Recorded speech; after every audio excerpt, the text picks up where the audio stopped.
Hi hello నమస్తే అస్సలాము అలైకుం. Welcome back to my channel. సడన్గా వెకేషన్కి వెళ్ళడం వల్ల అమ్మ వాళ్ళ ఇంటికి వెళ్ళడం అయితే అవ్వదేమో అనుకున్నాను. బట్ ఫైనల్గా అయితే ఒక్క రోజు అయితే దొరికింది. నాకు టికెట్ కన్ఫామ్ అయిన తర్వాతే కొంచెం స్పేస్ దొరికింది. ఆ తర్వాత ఒక డే ఉంది కదా అని చెప్పి బిఫోర్ నైట్ మేము వెళ్ళాము. నెక్స్ట్ డే ఉన్నాము. ఆ నెక్స్ట్ డే నైట్ అత్తయ్య వాళ్ళ ఇంటికి వచ్చేసాము. నిజంగా మా అమ్మ వాళ్ళ ఊరు అంటే నాకు భలే నచ్చుతుంది. మా అమ్మ వాళ్ళదని కాదు, నేను పుట్టిన ఊరు. ఎంత బాగుంటుందంటే మా ఇంటి చుట్టూ పొలాలే ఉంటాయి. చక్కగా ఎప్పుడూ కూడా పచ్చగా గ్రీనిష్గా ఉంటూ చక్కగా గాలి వీస్తూ ఆరు బయట పడుకున్నా కానీ దోమలు అనేవే ఉండవు. అసలు ఎంత బాగుంటుందంటే నాకు చాలా చాలా బాగా నచ్చుతుంది. అందులో ఇప్పుడు పిల్లలందరూ ఒక్కటైపోయారు కదా. నేను అలాగే మా సిస్టరు వాళ్ళ పిల్లలు నా బాబు అందరం కూడా వచ్చేసరికి ఇంకా రచ్చ రంబోలా అయిపోయింది అనుకోండి. ఫుల్ రచ్చ ఇంకా ఒక్కటే రోజు కదా అని చెప్పి ప్రతి ఒక్కళ్ళం కూడా అందరం కూడా ఎంజాయ్ చేసాము. ఫుల్గా అమ్మతో అయితే టైం స్పెండ్ చేసాము. ఈలోగా మార్నింగ్ లేవగానే చక్కగా మంచి క్లైమేట్తో బ్యూటిఫుల్గా వ్యూ అయితే ఉంది. ఇంకా పిల్లలు ఫుల్గా వాళ్ళ ఆటలు వాళ్ళే ఆడేసుకుంటున్నారు. వాళ్ళే వీడియోస్ తీసేస్తున్నారు. నువ్వు యూట్యూబ్లో పెట్టుబడమ్మి అని చెప్పి వాళ్ళే నన్ను ఎంకరేజ్ చేస్తున్నారు. నేను తీస్తా వీడియో అని చెప్పి పిల్లలు కూడా చాలా బాగా ఎంజాయ్ చేశారు. పిల్లలతో పాటు మేము కూడా ఫుల్గా ఎంజాయ్ చేసాము.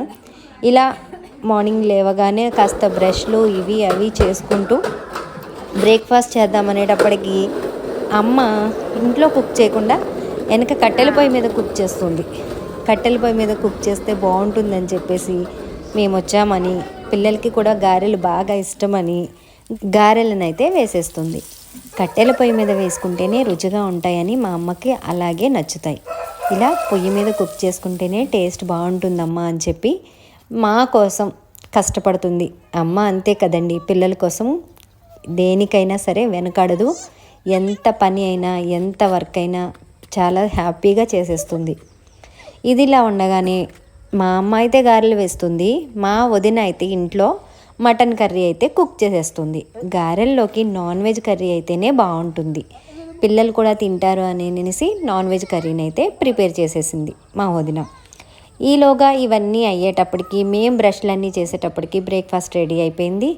అందరం కలిసి ఇంకా బ్రేక్ఫాస్ట్ని అయితే తినేసాము. బ్రేక్ఫాస్ట్ అయితే కొంచెం ఈరోజైతే నేను కాస్త హెవీగానే తిన్నాను. ఎందుకంటే అమ్మ వాళ్ళ ఇంటి దగ్గర కదా, అమ్మ చేతి వంటని మళ్ళీ మిస్ అయిపోతాను కదా అని చెప్పి ఫుల్గా అయితే లాగించేశాను. ఇంకందరి బ్రేక్ఫాస్ట్ అయిపోయిన తర్వాత కాసేపు టీ తాగి చిన్న చిన్న కబుర్లు చిటి ముచ్చట్లు, మంచి చెడు సంథింగ్, నాన్న ఎక్కడున్నా సరే నాన్న ప్రతిదీ మాతో షేర్ చేసుకుంటారు. పొలానికి సంబంధించింది కానీ లేదా ఇంట్లో సిచ్యువేషన్కి సంబంధించింది కానీ ప్రతిదీ మేము షేర్ చేసుకుంటాము. అలా అయిన తర్వాత మా నాన్నకి మా అన్నయ్యకి కూడా కోళ్ళు అంటే చాలా పిచ్చండి. చూడండి ఎన్ని కోళ్ళో, ఇంకా చాలా ఉన్నాయి. కొన్నింటినైతే వదిలేశారు. అవి మా ఇంటి వెనుక చాలా గ్రౌండ్ ఉంది కదా, అందులో ఉంటాయి అన్నమాట. ఇలా ఇక మధ్యాహ్నం భోజనం అన్నీ ఫినిష్ చేసేసుకొని ఈవినింగ్ టైం మాత్రం కంపల్సరీగా పొలం అయితే వెళ్తాము. ఇదంతా మా పొలము. మొక్కజొన్న వేశారు ఇప్పుడు ఈ సీజన్లో. మా పొలంలో ఎంత బాగుంటుందో కదా, చక్కగా పైరగాలి వీస్తూ చల్లగా క్లైమేట్ కూడా బాగుందనేసి ఇంకా మేమందరం కూడా పొలం వచ్చేసాము. కాసేపు ఒక 1 అవర్ 1.5 అవర్ అయితే ఫుల్గా టైం స్పెండ్ చేసాము. ఇంకా అలా టైం స్పెండ్ చేసేసి ఇంకా ఈవినింగ్ అవుతుంది కదా అని చెప్పి ఇంకా ఇంటికైతే వెళ్ళిపోయాము. ఇంకా ఆ తర్వాత ఇంట్లోనే అల్లరి ఆటలు అన్నీ ఫినిష్ చేసేసుకున్నాం అనమాట. ఇంకా మా డాటర్ ఇన్లా అలాగే మా సన్ ఇన్లా అయితే ఇద్దరికి మేము ఎంత ఇష్టం అంటే చిన్నత్తమ్మ పెద్దత్తమ్మ అని, అత్తమ్మ అనే అంటారు.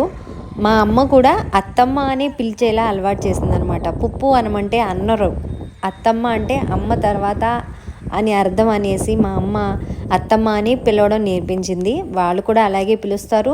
అస్సలు మమ్మల్ని అయితే అసలు వదలరు. చిన్నపిల్లలు కదా, నిజంగా వాళ్ళతో టైం స్పెండ్ చేస్తే ఎంత మనసుకి ఎంత రిలాక్స్గా ఉంటుందో. నిజంగా ఈసారి మాత్రం ఒక్కరోజే అయినా కానీ చాలా అంటే చాలా ఎంజాయ్ చేశాను నేనైతే. ఇలా పల్లెటూరు వాతావరణం ఎంతో బాగుంటుంది కదా. మీలో ఎంతమందికి ఇలాంటి పల్లెటూరు వాతావరణం నచ్చుతుందో నాకు కామెంట్ చేయండి. ఫైనల్గా అందరం కూడా డిన్నర్ చేసేసి గోరింటాకునైతే పెట్టేసుకున్నాం. అమ్మ వాళ్ళ ఇంటికి వస్తే డెఫినెట్గా చేసే పనుల్లో ఇది కూడా ఒకటి. మీలో ఎంతమంది నాలా అమ్మ వాళ్ళ ఇంటి దగ్గర నుంచి గోరింటాకు పెట్టుకెళ్తారో కామెంట్ చేయండి.